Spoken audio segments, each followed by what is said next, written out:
Bom dia. Bom dia. Eu vou falar com Bom dia. vocês. Só porque eu não consigo fazer duas coisas ao mesmo tempo. Pera aí. Agora sim, eu acho que eu já aceitei todos que deveriam entrar. Bom dia a todos e todos. Tudo bem com vocês? Tudo tranquilo? Tá mais gente chegando agora. Vocês estiveram lá na escola na quinta-feira no drive-thru ou não foram? Aposto que nenhum de vocês foi, né? Você, Pantoja, lá. Aí vão. Por que vocês não foram? Tava com preguiça? Foi só preguiça mesmo ou quer saber de escola?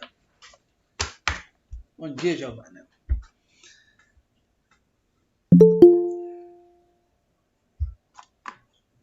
Eu achei fofo, né? Mas não foi. Foi legal, cara. Eu tive na sexta-feira lá, né? E. Tô com a Rebeca.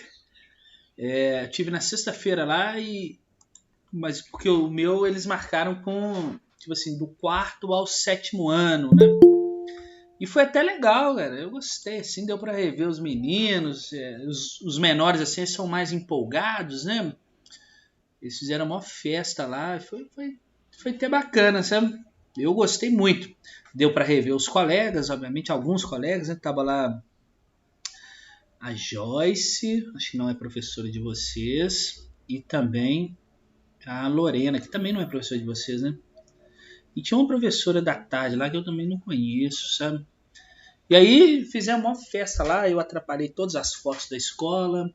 Tanto é que eu acho que eles não postaram nenhuma, porque toda foto que eles iam tirar, oficial da escola, assim, eu fazia atrás de lá. Eu falei, vou ficar aqui atrás, eu vou fazer uma gracinha aqui, velho.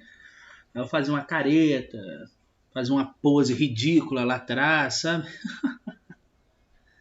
E aí, como assim não estão escutando nada?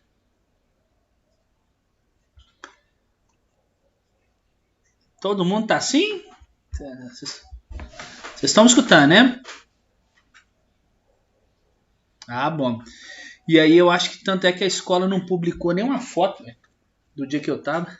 Eu vou até confirmar aqui, porque fiz gracinha demais. E foi muito bom, eu gostei demais, cara, do que rolou lá. Podia fazer mais vezes isso. Quer ver? Como é que chama? Educar, né? Lá. Escola Educar. Não tem nenhuma postagem desse dia. Que triste. Rafa fez até uma cartinha para você, com base tudo. Eu recebi, Marina, eu recebi o que o Rafael fez para mim. Gostei muito, fiquei muito feliz, que ele é uma pessoa muito bacana, pessoa muito especial, muito participativo, muito interessado, sabe? Eu fiquei muito feliz mesmo de receber isso dele. Eu recebi coisa demais, eu ganhei trem demais lá no dia, sabe? Foi até bom. Ganhei camisa, bicho. Até camisa eu ganhei, é mole? Só não deixa ele ouvir isso, né, mano? Porque ele vai ficar se achando. Mas ganhei muitas coisas. Mas o mais gostoso mesmo do evento, né? Era poder, assim, tava sendo distribuído lá, tava um calor danado, tava sendo distribuído para as crianças lá, aquele geladinho, sabe? E aí eu subornei todos os meninos, toda hora eles buscavam um geladinho para mim, sabe? De uva. Nossa, acabei com todos. Gostou demais, velho. Nossa senhora. Toda hora eu falo assim, eu duvido que você vai lá e pega um geladinho daquele para mim. Né? Só fazendo coisa errada, né? Obviamente. Eu vim aqui foi para isso. Eu, eu duvidei lá que a menina do sexto ano ensinava a Creuza a dançar. Tem até o vídeo. Muito bom, velho. É bom assim fazer essas coisas, né? Que deixa a gente muito deixa as coisas mais divertidas, né? Mas eles dançaram, obviamente, um funk gospel. Mó legal, velho. E eu fiquei só rindo assim, de lá, de menesgueio, como diz o outro, com um geladinho na mão. Né? Mas eu tinha que tomar cuidado pra ninguém ver que devia ser o 10º geladinho que eu tava pegando. A saudade são de todos, né, Júlia e Jennifer? Todo mundo faz muita falta.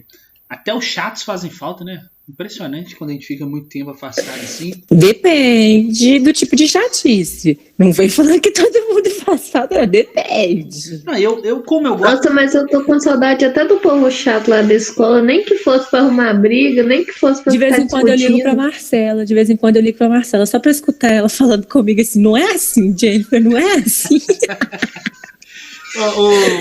Ela tá cansada de me ver ligar pra ela já. Mas eu assim, eu não acho ninguém chato, né?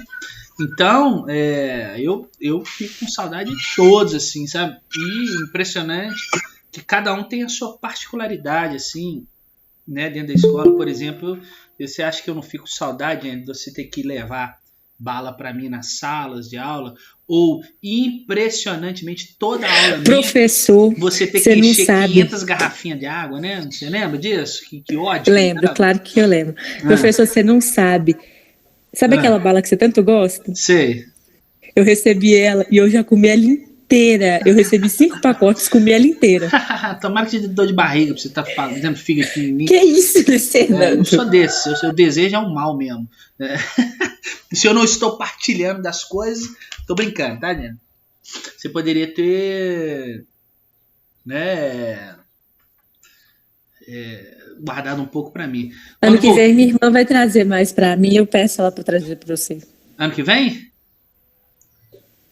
Ano que vem tá muito longe. Eu não sei nem se às vezes eu posso morrer daqui a pouco, né? Mas eu também não vou te ver do ano que vem, eu vou te ver quando?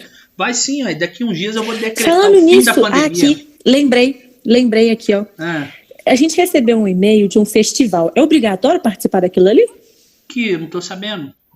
Que festival? É interdisciplinar. Mandaram um e-mail que vai ter um festival, dia tal, aí tipo com as matérias de história, geografia. Acho que tinha a sua matéria, eu sei que tinha um bocado de matéria.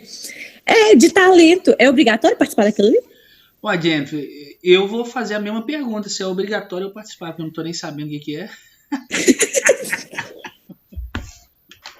Eu não sei, não recebi nada a respeito disso, tá? Não tô sabendo, tá, Jennifer? Quando voltar a gente tá lascado, que a gente vai esquecer de... Ô, Pantoja, o menor dos problemas quando vocês...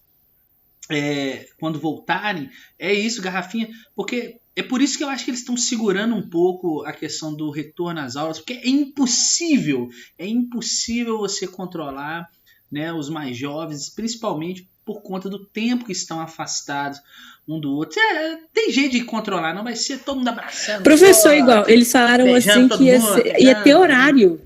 Ia ter horário e lugar para cada um ficar. Desde quando alguém daquela escola vai aguentar ficar todo mundo só em um lugar daquela escola? Tudo bem, dentro da escola, vai acontecer. Mas aí na saída vai ser aquela zona. Mas eu vou estar lá no meio lá da saída, lá. Vem cá, galera, não sei o quê.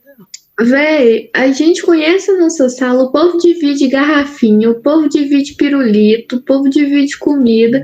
Vocês acham mesmo que se um não pegar corona, a sala inteira não vai pegar? Não Ainda vai mais não. Que é bicho de monte. Não vai não, porque eu já decretei aí nos próximos dias o fim do coronavírus. Ele tem validade. É igual a maioria das pessoas estão achando, né? Tô doido pra acabar o ano, pra acabar esse negócio de pandemia. Aí eu fiquei pensando, ó, que legal, o coronavírus ele tem uma validade, né? 31/12, aí acaba tudo, volta, vamos reiniciar o ano como se nada tivesse acontecido. Mas é dureza. Enfim, mas só faltam 2 meses também, voltar pra quê, gente? Podia voltar, Giovana. Nossa senhora, se você soubesse a vontade que estamos, porque... Eu concordo voltar pra escola dar uma festa lá pra gente. Se você falar que vai dar uma festa lá pra gente, eu volto. Não precisa voltar pra escola pra fazer uma festa, não. Pode fazer uma aí e me chamar que eu vou. Bom, pessoal... Se você vier mesmo, eu faço. Então, pode fazer. Eu vou e vou sem máscara. Eu sou desse. Tá ok? Aqui, eu recebi um e-mail, tá? Viu, Rebeca? Já respondeu você, falando que o link tava com problema, né? Da minha aula na semana passada. Aí eu só vi isso depois, que tava com problema, que, né, depois que eu recebi o e-mail, já não tinha como acessar, já não tinha como mudar mais. E aí, enfim, a aula que era gravada, então, é essa que eu vou fazer hoje com vocês aqui, tá bom? E aí perdeu. Ganharam um brinde, Semana das Crianças, sem uma aula de geografia gravada. O melhor presente talvez vocês tenham ganhado nessa Semana da Criança foi isso, não ter aula. Eu não sei o que aconteceu não, tá? Do link não. Não sei, às vezes, sei lá. Enfim. Depois eu olho isso com calma. Também agora já não adianta mais, né? O importante é que eu lancei presença para todo mundo já. Naquele dia. Mais alguma coisa ou eu posso começar a aula? Porque quando eu vou começar a falar aqui, não vou parar não. Porque eu separei aqui 1, 2, 3, 4, 5 folhas para poder falar com vocês hoje aqui. Posso continuar? Então, beleza. Bom, nós estamos aí com focos de tensão na Ásia, né? Hoje vai ser minha última aula de focos de tensão, porque na aula de quinta-feira eu já comecei lá o capítulo 5 da frente B, que é a região sul, que é a introdução à regionalização e a região sul. Inclusive eu comecei na quinta e já acabei, tá? Porque eu sou assim, vou acabar esse trem logo. Aí já acabei esse capítulo da frente B também na quinta-feira. Na terça-feira que vem eu faço o capítulo 6 com vocês, tá? Que é a regionalização do Norte e Nordeste. Aí semana que vem, capítulo 6. Aí semana que vem a gente acaba a apostila. Mas semana que vem eu devo trabalhar com vocês também. E a gente vai trabalhar o quê se você acabar a apostila? Ué, tem um volume 4 ainda tem mais uma, né? Esqueci que ainda tem mais uma só. É o volume 4. É porque esses capítulos são realmente mais curtos, tá, gente? E na semana que vem eu pretendo trabalhar com vocês também o livro do OPE, tá? Eu tenho uma partezinha que eu preciso trabalhar com vocês dele. E aí eu não lembro o que é. Deixa eu ver aqui. E aí eu vou falar com vocês também isso. Provavelmente na semana que vem. Quer ver? Segunda série. Foi o único que eu não anotei aqui. Incrível. O que eu preciso trabalhar com vocês do OPM. Mas é uma parte que está envolvida escolhas profissionais. Né? Vocês podem ver como eu sou bem sucedido. Né? Por isso que me escolheram para trabalhar esse capítulo. Lá na escola mesmo, na sexta-feira, né, desse drive-thru, aí a Rose chegou para mim. Porque eles falaram que podia ir fantasiado, essa coisa toda, né? E aí a Rose chegou para mim e falou assim: Luiz, você veio do mesmo jeito que você sempre anda? Falei, pelo contrário, Rose. Hoje eu estou fantasiado de professor bem-sucedido. Né? Olha aqui, essa camisa aqui é de seda, uma seda indiana. É mentira, né? Mas eu fingi que estava assim, fantasiado de professor bem-sucedido, né? Já que a causa maior é fantasia. Enfim, vamos lá. China. Deixa eu ver o que eu preciso fazer aqui mesmo. Tá, preciso compartilhar uma tela com vocês. Então vamos lá, apresentar a tela inteira. Compartilhar. E aí, tá apresentando, beleza. E aí, esse slide aqui. Eu obviamente não estou vendo mais vocês aqui. E aí, qualquer coisa, vocês dão um grito aí. Bom, pessoal, China, o último assunto do nosso capítulo 6 aí da frente A. Ele, na verdade, era o primeiro assunto desse capítulo, mas eu deixei ele por último, tá? Só para inverter a ordem. Bom, China é um país aí que viveu a maior transformação econômica, industrial, comercial, tecnológica, social e ambiental dos últimos 40 anos. Então não pode esquecer isso, que é um país que vem passando nos últimos 40 anos por grandes transformações. E transformações em todos os setores, econômico, industrial, comercial, tecnológico, social, ambiental. Todos esses setores vêm crescendo aí, vêm se transformando, vamos dizer assim, na China nos últimos 40 anos, ok? Bom, é o país hoje que possui a maior população do mundo. Nós temos aproximadamente 1,3 bilhões de habitantes, tá? 1,3 bilhões é muita coisa, tá? E desde 2010 tá? Desde 2010, a China se configura aí como sendo o país com a segunda maior economia do mundo, tá? Perde apenas para a economia dos Estados Unidos da América, ok? Só que esse país, ele viveu uma história muito importante nesses últimos 40 anos que eu falei com vocês, e que nós precisamos entender essa história dos últimos 40 anos da China para poder, enfim, né, percebemos porque hoje ela se configura a segunda maior economia do mundo. Bom, então quando vocês quiserem aí que parem, se tiverem dúvida, eu não estou vendo o bate-papo de vocês, né? Vocês me chamem aí no áudio, por favor. Bom, vamos lá. E eu vou começar a contar, vou começar a falar aqui da China a partir de 1949, tá? Porque antes disso, né? Porque antes da Segunda Guerra Mundial, existia na China já uma disputa pelo poder, tá bom? Então existia anterior à Segunda Guerra Mundial uma disputa pelo poder no território chinês. O país ele vivia então nessa época anterior à Segunda Guerra uma guerra civil, onde grupos opostos disputavam ali a tomada de poder do país, tá ok? Quando veio a Segunda Guerra Mundial, esses grupos acabaram se unindo, tá? Esses grupos que estavam em guerra civil no território, durante a Segunda Guerra, eles acabaram se unindo, e eles se uniram para lutar a guerra, né? Principalmente contra o Japão que invadiu aí grande parte da China. E aí, com o fim da Segunda Guerra, quando a Segunda Guerra Mundial terminou, a China voltou a viver uma guerra civil. E aí eu começo a contar essa história agora, a partir de 1949. Então, anterior a isso, anterior à Segunda Guerra, existia uma disputa, existia lá uma guerra civil. Durante a Segunda Guerra Mundial, esses grupos opostos, eles se uniram para lutar a guerra, principalmente contra o Japão. E após o final da guerra, esses grupos começaram a quebrar o pau novamente. Bom, e aí nesse contexto, eu tenho que falar, né, que essa guerra civil ela terminou em 1949. Você vê tudo de vermelho, que marca a China. Essa disputa terminou nessa guerra civil em 1949, com a chamada Revolução Chinesa.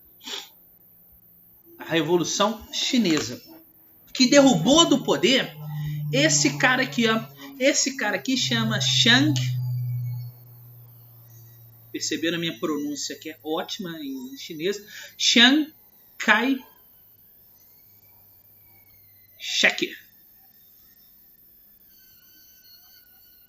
Então, em 1949, quando nós tivemos o término da Guerra Civil, começou-se ali o processo, né, a Revolução Chinesa, que derrubou do poder um cara chamado Chiang Kai-shek. E é esse carequinha aqui, tá bom? Que era um líder pró-Estados Unidos da América. Vamos colocar aqui, ó, Estados Unidos da América. Ele era um líder pró-Estados Unidos da América. E levou ao poder o verruguinho aqui, ó, que é chamado de Mao Tse-tung. E colocou no poder o Mao Tse-tung, um camponês aí que liderou grande parte da Revolução Chinesa, e ele era pró-União das Repúblicas Socialistas Soviéticas. Ok?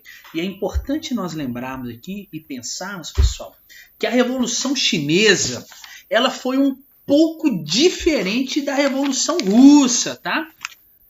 Ok? Que a Revolução Russa que aconteceu lá em 1917.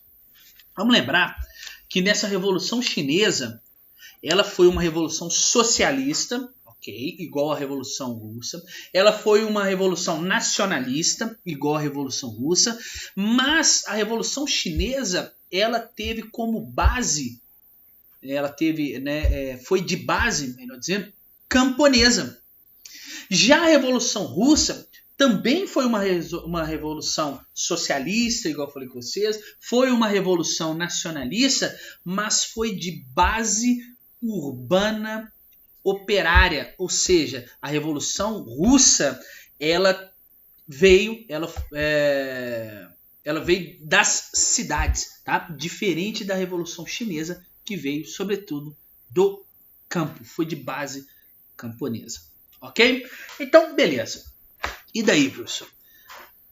Assim que o Chiang Kai-shek, esse carinha aqui, ó, saiu do poder, ele caiu do poder, ele fugiu junto com o seu pessoal aliado para uma ilha bem do lado aqui da Rússia, essa ilhazinha aqui, ó, que no ônibus, que antes essa ilha chamava-se Ilha de Formosa. Que nome bonito. Ilha de Formosa. E hoje essa ilha chama Taiwan. Ok? Então assim que o Chiang Kai-shek caiu do poder, ele fugiu, ele e os seus adeptos aí, pró-Estados Unidos, para a ilha de Formosa. E lá, nessa ilha aqui, ele passou o quê? Ele estabeleceu o seu poder, tá? Calma, Luiz Fernando? Luiz? Oi? Pera. Qual que é o nome do cara que apoiava a União Soviética? Mao Tse-tung. Ah, tá. E o outro é o dos Estados Unidos. Isso, olha lá. Mao Tse-tung e apoiava a União das Repúblicas Socialistas. O Chiang Kai-shek apoiava os Estados Unidos. Ao Chiang Kai-shek, né, ele caiu do poder para a entrada do Mao Tse-tung. Existe até um ditadinho super legal, digno da Praça é Nossa, que diz o seguinte: quem disse que o mal nunca vence? Entendeu? Aí o Mao Tse-tung venceu, né, a disputa. Foi incrível. Eu que não estou aqui com a risadinha do Carlos Alberto. O Mao Tse-tung venceu a chamada Guerra Civil, né, dando início à Revolução Chinesa. E aí o Chiang Kai-shek, que era quem governava a China, ele fugiu com seus adeptos, né, que eram pró-Estados Unidos, para a ilha de Formosa, que hoje a gente conhece ela como Taiwan, tá? E aí, lá na ilha de Taiwan, ele estabeleceu, o Chiang Kai-shek, ele estabeleceu o seu poder. E o mundo passou a reconhecer, a partir daquele momento, da ida do Chiang Kai-shek para Taiwan, começou a reconhecer Taiwan como sendo aí a chamada, né, uma das traduções de Taiwan é República da China, tá? Na ONU. Ou seja, essa China aqui que nós conhecemos hoje, que estava sendo então agora, a partir de agora, governada pelo Mao Tse-tung, a partir de 49, da Revolução Chinesa, ela não era mais reconhecida pela ONU. Por quê? Ela tirou do poder o líder legítimo, que era o Chiang Kai-shek, e que ele fugiu para Taiwan. Então, a China, até em 1949, que existia e que o mundo reconhecia, era essa aqui, ó, circulada aqui, ó, que hoje é o território de Taiwan. Isso aqui não era reconhecido como sendo a China que a gente conhece hoje. Era um lugar rebelde, né? Liderado lá por um camponês doido lá, que era o Mao Tse-tung. Tá ok? Então a ONU passou aqui a reconhecer Taiwan. E aí tanto o Mao Tse-tung e a China continental, né? Essa China continental aqui, não eram reconhecidas. Beleza? Bom, e daí? Após a vitória aqui do Mao Tse-tung na Revolução Chinesa, nós temos aí uma forte aproximação da China e da União das Repúblicas Socialistas Soviéticas. Então, após a vitória do Mao Tse-tung, né, na Revolução, a China e a União das Repúblicas Socialistas Soviéticas se aproximam muito, principalmente aqui, ó, cadê meu lápis? Entre os anos aqui de 49 aos anos 60. Ok? Então, muito aqui, essa aproximação, existe uma aproximação da China com a União das Repúblicas Socialistas Soviéticas. Tanto que esse processo de aproximação é chamado de sino-soviético. Ok? Então, a China continental, que não era reconhecida pela ONU, começa uma aproximação muito grande com a União Soviética.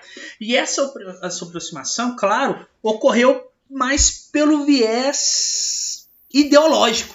Da China está implantando aí o socialismo e da União Soviética já está com o socialismo implantado, né? Porque não havia de fato uma ligação muito profunda entre esses países, tá? China e União Soviética. Eles estavam mais próximos, eles estavam se aproximando. Essa aproximação sino-soviética era mais por uma questão ideológica de ambos serem socialistas, ok? Bom, e daí? Aí, pessoal, entre os anos de 1958 a 1962, a União das Repúblicas Socialistas Soviéticas, ela ajudou e estimulou a China a viver um processo de industrialização.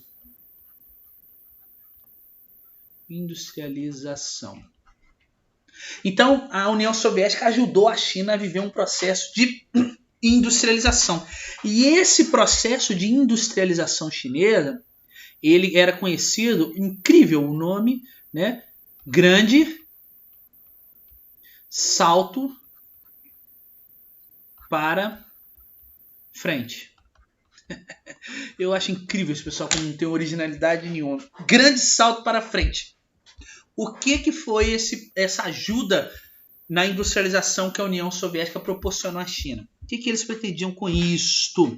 Era uma tentativa forçada, tá, de modernizar a agricultura e desenvolver a indústria na China. Ok? Então o programa Grande Salto para Frente era uma ideia de modernizar a agricultura, tá aí a imagem símbolo do Grande Salto para Frente, e também desenvolver a indústria na China. Mas nós temos aí um problema com isso tudo. O problema é que, como eu falei com vocês alguns slides atrás, a Revolução Chinesa ela teve um caráter camponês. Ou seja, os agricultores eles estavam muito satisfeitos com a chegada do Mao Tse-tung ao poder, pois de certa forma os valorizava, os representava nesse contexto, tá? Ok? E aí acontece, só que o grande salto para frente aí e a tentativa de industrializar o país de forma forçada, o que aconteceu? Muitos desses agricultores foram obrigados a sair do campo. Lembre-se que se era uma atividade camponesa, era uma atividade que não tinha tanta modernização do campo, esse tipo de coisa. Então, quando começou essa modernização e essa industrialização, muitos agricultores, muitos camponeses foram forçados, obrigados a saírem do campo e irem em direção às cidades para trabalhar nas indústrias, tá? Nessa época, a agricultura chinesa ela não era moderna. E como resultado disso tudo, de uma saída muito grande de muitos trabalhadores do campo indo em direção às cidades para trabalhar nas indústrias que estavam surgindo, o resultado disso aí é que o grande salto para frente, ele teve o que? Como resultado lá na China, uma grande fome. Por quê? Não tinha trabalhador para produzir comida. Tá? E nesse contexto, né, que esse projeto Grande Salto para Frente, ele foi apoiado, né, esse projeto ele foi apoiado pela União Soviética, ele falhou, fracassou, isso deixou aí o Mao Tse-tung meio fraco, meio ruim nas histórias, tá? Porque ele veio apoiado por uma base camponesa. E aí ele foi seguir os planos da União Soviética de se industrializar, né? E ele criou o programa Grande Salto para Frente. Esse Grande Salto para Frente fez uma migração tão forte do campo para as cidades que não tinha quem produzir mais no campo. E aí começou-se um processo de fome generalizada na China. Alguns estudos indicam, só para vocês terem uma ideia, que houve aí a morte de aproximadamente 100 milhões de chineses por causa da fome, tá? Nesse programa Grande Salto para Frente. E o resultado disso é que o Mao Tse Tung, ele ficou meio ruim na fita, né? Ele ficou meio ruim na história, pois ele começou a ser questionado tanto pela população como pelo Partido Comunista, né? No qual ele era o líder, e falou assim, cara, você chegou ao poder para fazer isso aí? Mais ou menos isso, tá bom? Bom, no início dos anos 60, né, houve um rompimento, sobretudo por conta disso aqui, houve um rompimento sino-soviético. Ou seja, a China e a Rússia, na União Soviética, elas já não eram mais aliadas. Houve esse rompimento por uma série de fatores. Primeiro, desde que o Mao Tse Tung assumiu o poder, ele tinha uma certa antipatia da União Soviética. Tá? Isso é fato, ele tinha uma antipatia dos líderes soviéticos. Tá, ok? Além disso, a fronteira ali da China com a União Soviética, ela é muito grande. E havia vários pontos, várias partes dessa fronteira, desse território, que os dois países disputavam a posse. Então, eles já se estranhavam desde o início. Mao Tse Tung já não olhava com bons olhos os líderes soviéticos. Eles aproximavam mais por uma questão ideológica, mas não se gostavam. Segundo, que a fronteira era muito grande entre os países. E aí, vários territórios, né, eram focos de tensão entre os dois países, em quem controlava esse território. Um terceiro ponto que eu posso citar é que havia uma disputa dos rios, várias nascentes, principalmente que estão localizadas no Planalto do Tibete. Vários rios cortavam esses dois países, né, ou passavam próximo a esses dois países, União Soviética e Rússia, e isso também era foco de tensão entre eles. E um outro fator muito importante também foi que em 1955 a União Soviética, ela criou, eu já contei para vocês isso lá quando as aulas eram presenciais, a União Soviética ela criou o Pacto de Varsóvia para se opor à OTAN, né? E a China, mesmo sendo socialista, ela não teve o menor interesse em fazer parte, tá? Ela não tinha o menor interesse em fazer parte do Pacto de Varsóvia. E aí a União Soviética pegou e ficou assim, uai, mas você vai trair o movimento? Né, vamos dizer assim. Além disso tudo, mais um fator de estranheza entre eles é que a China tinha muita vontade nessa época aí de desenvolver a bomba atômica, tá? E ela conseguiu desenvolver a bomba atômica, tá? Mas para ela conseguir desenvolver a bomba atômica, a União Soviética não deu qualquer apoio, tá, para eles. A União Soviética não deu qualquer apoio, mas a China conseguiu por conta própria desenvolver essa bomba atômica. Isso, para dois colegas, vamos dizer assim, isso não é legal, né? Você não apoiar. Outra coisa, né? E para acabar, pra vocês verem tantos rusgas que tinham entre União Soviética e China, mesmo eles sendo aliados ideológicos, é que a China se incomodava muito em ser aliada da União Soviética. Olha só, a China se incomodava muito em ser aliada da União Soviética. Por quê? Ela desejava na época que, na verdade, a União Soviética fosse a sua aliada. Dá para entender isso? A China se incomodava de ser aliada da União Soviética. Ela queria que a União Soviética fosse aliada à China. Ou seja, né, que a China liderasse o mundo socialista e não a União Soviética. Porque quando dá a ideia que a China é aliada da União Soviética, dá a ideia que a União Soviética é o grande foco, o grande poder, e ela tem um aliado. A União Soviética é o Batman e a China seria o Robin. Mas a China não queria isso. A China queria ser o Batman e a União Soviética seria o Robin. Dá para entender a associação? E estou cheio das piadinhas. Bom, deixa eu ver aqui. Próximo slide. Beleza. Olha só. Vamos deixar nesse slide ainda.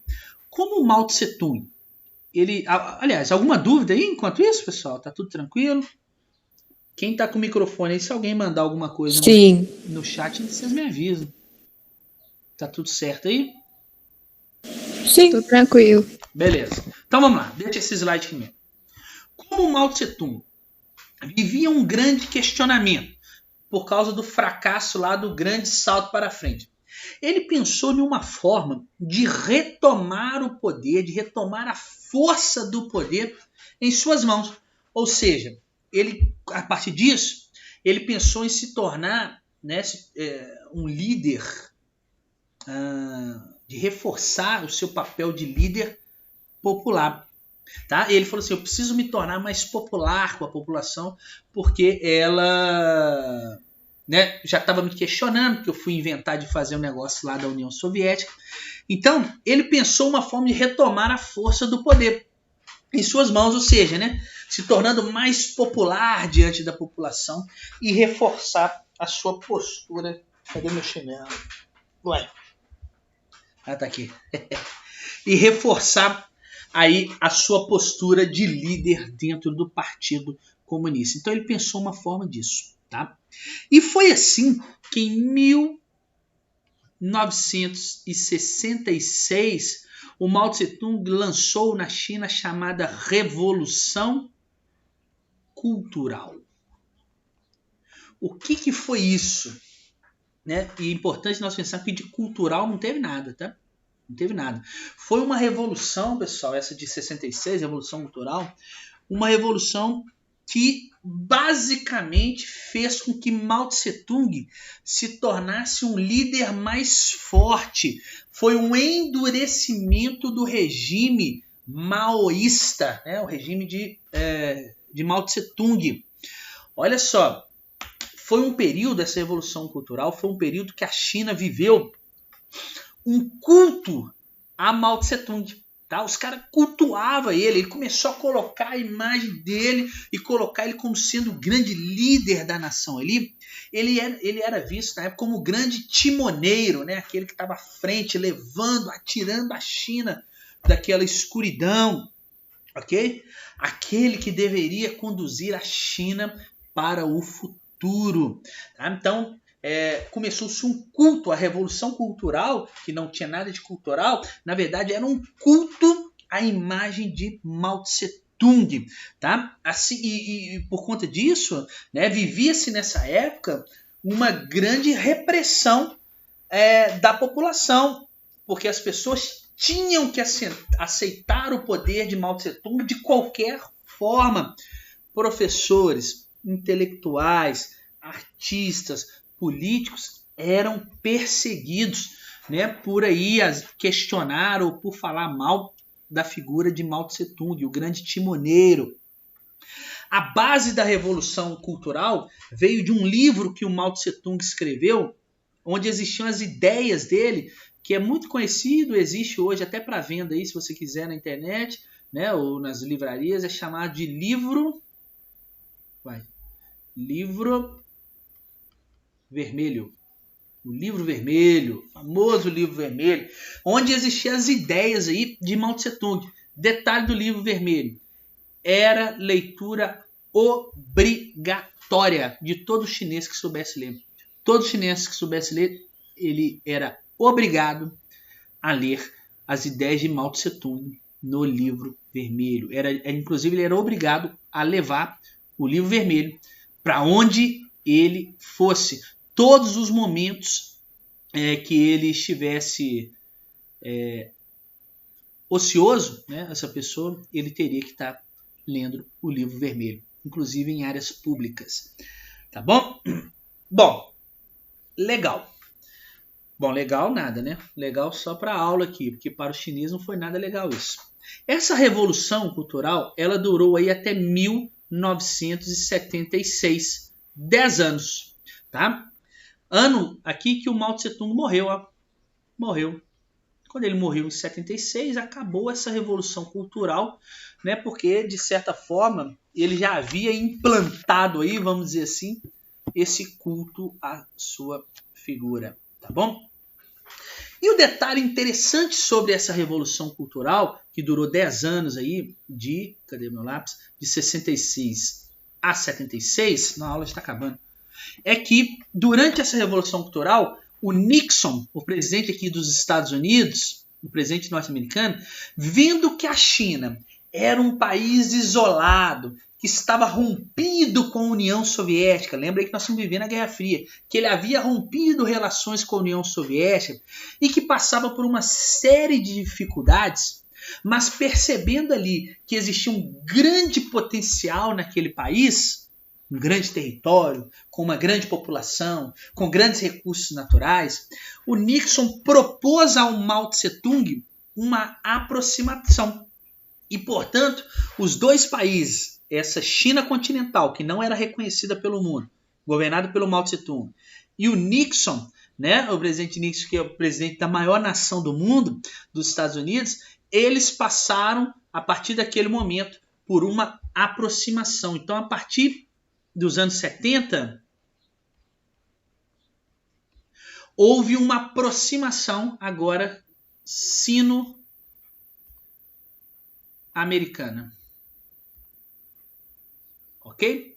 Porém, o Mao Tse Tung aqui, ó, já velhinho, que não era bobo nem nada, ele falou o seguinte, ele vivia muitos problemas, né, na China, vamos dizer assim, ele decidiu exigir do Nixon algumas condições para que a China, esse território, né, que ainda não era reconhecido como China,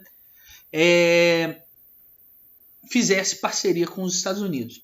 E ele basicamente exigiu do Nixon os seguintes aspectos. Primeiro, que a ONU expulsasse Taiwan da instituição. Segunda coisa que o Mao Tse Tung exigiu, reconhecer Mao Tse Tung e a China continental como sendo um país e o seu respectivo líder. Terceiro, que a China se tornasse um membro permanente e com poder de veto no Conselho de Segurança da ONU. E, acreditem, qual foi a resposta do Nixon? Que sim. Tudo isso foi aceito pelos Estados Unidos, que conseguiram convencer a maioria dos países a votar essas condições de expulsar Taiwan, de reconhecer o Mao Tse Tung e a China continental e, o que é pior, colocar a China como membro permanente do Conselho de Segurança da ONU. Isso tudo foi aceito. Ele convenceu o Nixon, convenceu aí todos os países, a maioria dos países a votar e aprovar essas condições.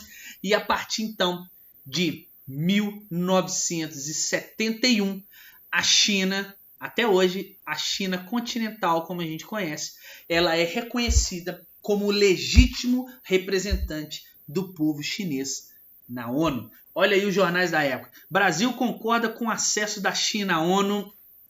China comunista deverá ocupar já sua vaga nas Nações Unidas. Olha só que... Pessoal, oi. A chamada. Vou fazer, já tô acabando já. Tá? A ONU. Bom, vamos lá. Com a morte, aí beleza, a China foi conhecida. Mas como eu disse para vocês, em 1976, o Mao Tse Tung morreu. E assumiu o poder no país um cara chamado Deng Xiaoping. Esse cara aí chama-se Deng Xiaoping. Tá? E ele foi o presidente chinês, pessoal, que realizou as grandes transformações na China. Foi ele que iniciou o processo de abertura da China para o mundo. E o Deng Xiaoping, né, ele pouco se importava com essa questão ideológica aí de socialista, comunista, pois, na verdade, ele lançou a China aí num processo de abertura econômica, e é nele que nós depositamos o nome aí que a China se tornou um socialismo de mercado. Ou seja, uma economia em transição, porque ela mantém as estruturas políticas socialistas, mas mantém uma economia plenamente capitalista. Deng Xiaoping foi o primeiro presidente chinês a visitar os Estados Unidos após a Revolução Chinesa. E ele buscava principalmente investimentos americanos nos Estados Unidos. Foi ele que criou as zonas econômicas especiais ao longo do litoral aqui chinês, onde se instalaram as empresas capitalistas para poder produzir no território chinês. Ele não importava com a questão ideológica do socialismo. Como eu falei, ele tinha até uma frase muito famosa, que é o seguinte: enriquecer é glorioso. Tá? E aí a China passou a viver, então, a sua rápida abertura econômica, mas, porém, a sua lenta abertura política. Tá bom? Então era isso que eu queria falar com vocês sobre a China. Tivemos alguma dúvida enquanto eu abro a chamada aqui?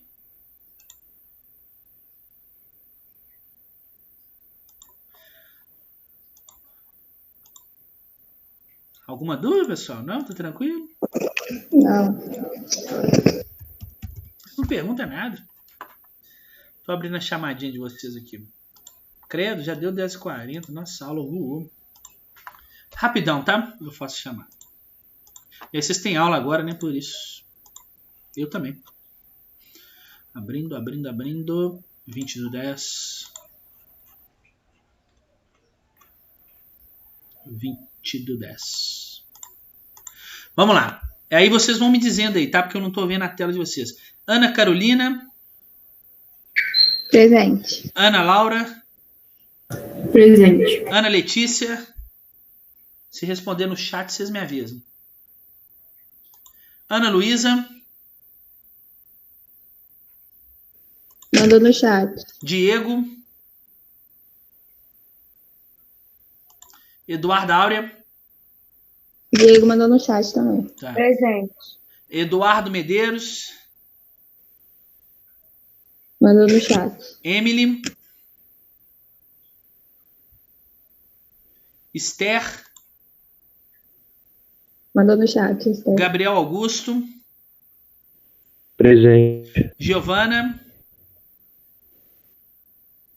Mandou no chat. Isabela Félix. Jennifer. Presente. João Mateus. Mandou no chat. João Paulo. Presente. Júlia. Tô aqui. Liza. Mandou no chat. Lara. Mandou no chat também. Lucas Parreira. Presente. Mariana Drummond.